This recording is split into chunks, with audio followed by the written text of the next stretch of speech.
Hello दोस्तों, मैं धीरेन स्वागत करता हूं आपका एग्ज़ाम स्टडी विद संगीता में। आज इस वीडियो में हम डिस्कस करेंगे एसएससी एमटीएस एग्ज़ाम के लिए प्रीवियस ईयर पेपर को। दोस्तों, ये एसएससी एमटीएस एग्ज़ाम 2021 का सेट नंबर 1 है, जो कि 5 अक्टूबर 2021 की मॉर्निंग शिफ्ट में जितने भी जीएस के क्वेश्चन पूछे गए थे उन सभी प्रश्नों को हम सुपर फास्ट रिवीजन के जरिए यहाँ पर कवर करेंगे। ये सभी क्वेश्चन वन लाइनर फॉर्मेट में हैं, जिससे कि आपका समय बचे और आप देख सकें कि एसएससी एमटीएस 2021 में किस प्रकार के क्वेश्चनों को यहाँ पर सेट किया गया था। वीडियो अच्छा लगे आपको तो प्लीज़ वीडियो को लाइक और शेयर जरूर कीजिएगा, और यदि अब तक आपने हमारे चैनल को सब्सक्राइब नहीं किया है तो प्लीज़ चैनल को सब्सक्राइब जरूर कीजिएगा। तो चलिए स्टार्ट करते हैं। सेट नंबर 1, 5 अक्टूबर 2021 मॉर्निंग शिफ्ट। क्वेश्चन नंबर 1, कौन अरुणाचल प्रदेश की गालो जनजाति का एक ऐसा त्यौहार है जिसे प्रति वर्ष अप्रैल में मनाया जाता है? तो याद रखिएगा, इसका नाम है मोपिन। क्या नाम है? मोपिन। अरुणाचल प्रदेश की गालो जनजाति के द्वारा मनाया जाने वाला ये त्यौहार है जिसे प्रतिवर्ष अप्रैल माह में मनाया जाता है। नेक्स्ट क्वेश्चन है, 1817 में स्कॉटिश अर्थशास्त्री जेम्स मिल द्वारा कौन सी पुस्तक लिखी गई? तो देखिए, इस पुस्तक का नाम है the history of British in India. क्या नाम है? The history of British in India. कौन सी अवधारणाएं बताती हैं? क्वेश्चन नंबर 3 है, कौन सी अवधारणाएं बताती हैं कि सतत विकास को प्रगति की धारणाओं के लिए एक समग्र दृष्टिकोण रखना चाहिए और कल्याण के गैर आर्थिक पहलुओं को समान महत्व देना चाहिए? तो देखिए, इसका सही आंसर है सकल राष्ट्रीय खुशहाली। ठीक है, सकल राष्ट्रीय खुशहाली यानी कि ग्रोस नेशनल हैप्पीनेस। नेक्स्ट जो क्वेश्चन है यहाँ पर देखिए, इसके ऑप्शन भी दिए गए हैं। निम्नलिखित में से कौन सा एक प्राकृतिक अम्ल क्षारक संकेतक नहीं है? ऑप्शन 1 है अजवाइन के पत्ते, दूसरा है जीरेनियम के फूल, तीसरा ऑप्शन है पेटूनिया के फूल, और चौथा ऑप्शन है लाल गोभी के पत्ते। तो सही आंसर रहेगा अजवाइन के पत्ते।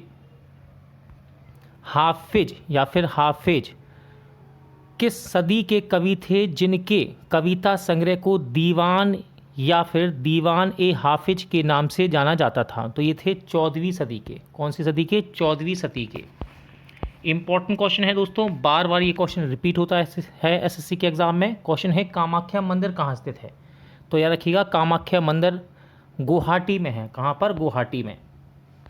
निम्नलिखित में से कौन सी बीमारी प्रदूषित पानी के पीने के कारण नहीं होती है? ऑप्शन है आपके पास मेनिंजाइटिस, रेबीज, टाइफाइड, कालरा। तो देखिए, प्रदूषित पानी पीने के कारण नहीं होता है रेबीज। ठीक है, रेबीज कैसे होता है? ये कुत्ते के द्वारा फैलने वाला रोग है।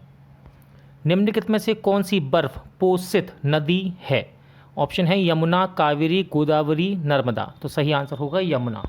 यमुना बर्फ पोषित नदी है।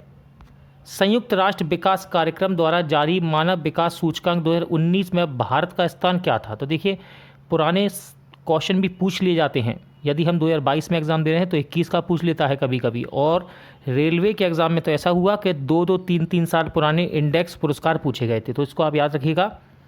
129 नंबर पर था हमारा देश भारत। कौन सी पुस्तक राजेंद्र प्रसाद द्वारा लिखी गई? इंपॉर्टेंट क्वेश्चन है, मोस्ट इंपॉर्टेंट।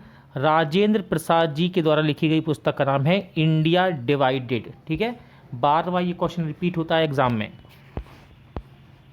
नेक्स्ट क्वेश्चन है क्वेश्चन नंबर 11, प्लासी के युद्ध के बाद बंगाल का नवाब कौन बनाया गया? तो देखिए, प्लासी के युद्ध के बाद बंगाल का नवाब बनाया गया मीर जाफर।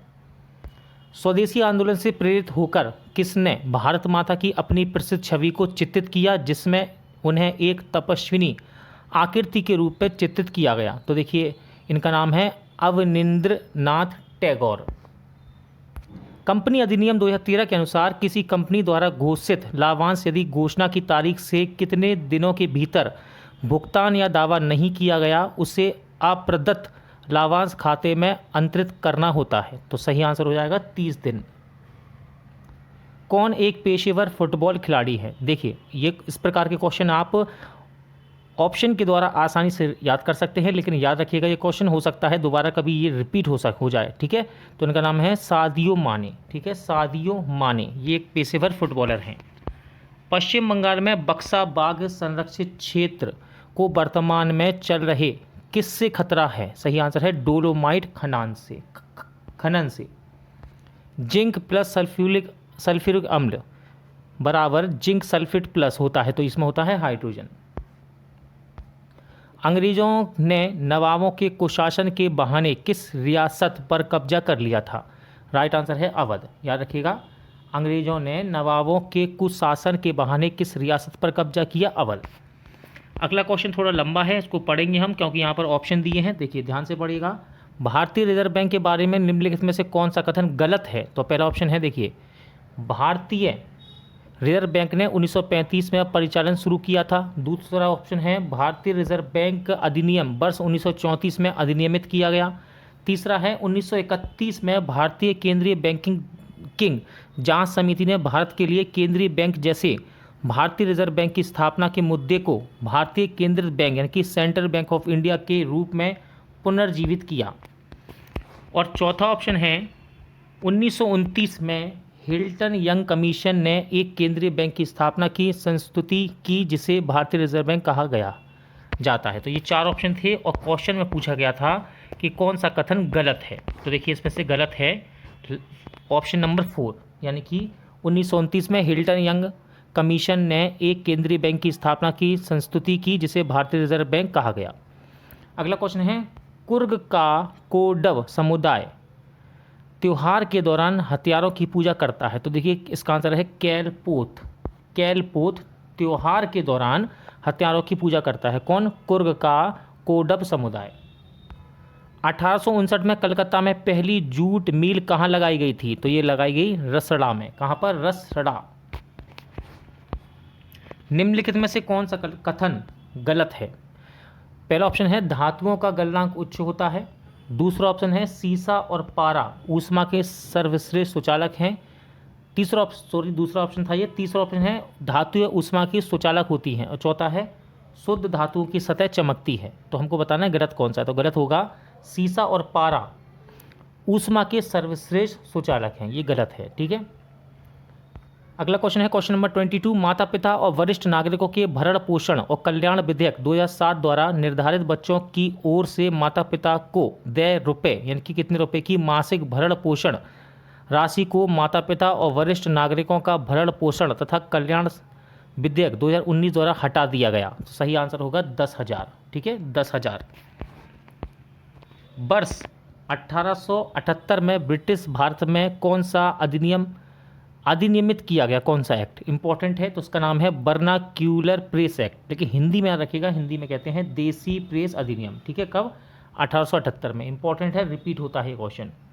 वह भारतीय खिलाड़ी कौन है जिसने टेस्ट ओपनर के रूप में अपने पदार्पण यानी कि डेब्यू मैच में लगातार 2 शतक लगाए हैं? तो इनका नाम है रोहित शर्मा। ठीक है, रोहित शर्मा। सूर्य के प्रकाश में कितने रंग निहित होते हैं? क्वेश्चन है, सूर्य के प्रकाश में कितने रंग निहित होते हैं? राइट आंसर है 7। आज का सेट यहीं एंड होता है। जल्द मिलते हैं नए सेट के साथ।